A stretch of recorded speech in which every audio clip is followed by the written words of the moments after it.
India کے گانے لکھنے والے شاعر جب پاکستان کو للکارتے ہیں اور فیض میلے میں آ کے پاکستان کے بارے میں باتیں کرتے ہیں تو ہمارا بھی فرض بنتا ہے کہ ہم کچھ ہو.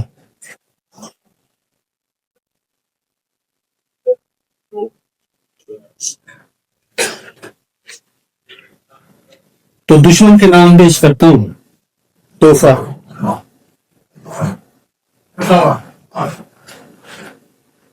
کہ ابھی غبر نہیں ڈالا تکونی بادباں کی رسیاں ڈھیلی نہیں کی ابھی مستور اپنے پاؤں کے اوپر کھڑا ہے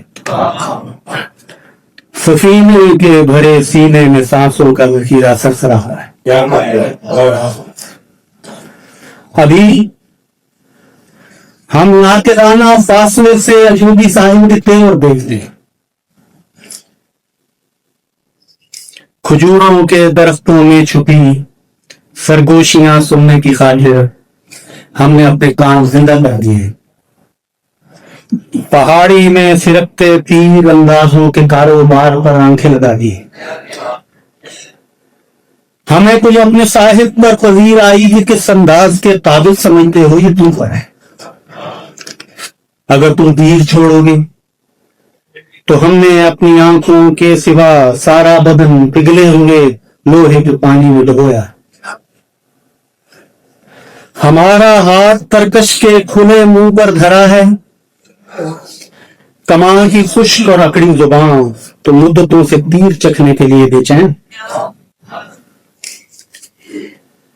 تمہیں یہ علم ہونا چاہیے کہ ہم جب اپنے تیر پر دشمن کی بائیں ہاتھ لکھتے ہیں تو بائیں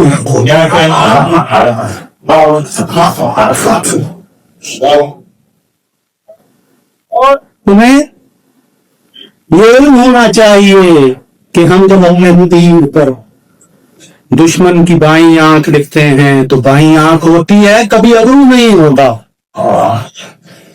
یہ تم پر ہے.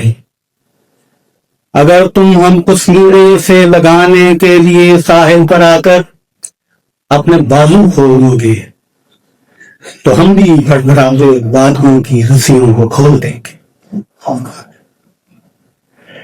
اگر تم تیر اندازوں کی ٹولی کو پہاڑی سے اتارو گے تو ہم بھی جسم سے لپٹا ہوا گرا دیں.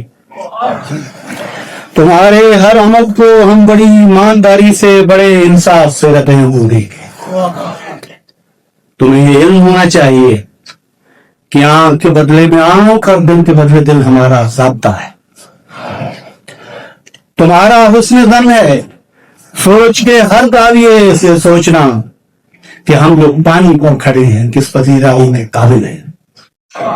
مگر کچھ بھی کرو مد نظر رکھنا ہو کہ ہم اپنے مقابل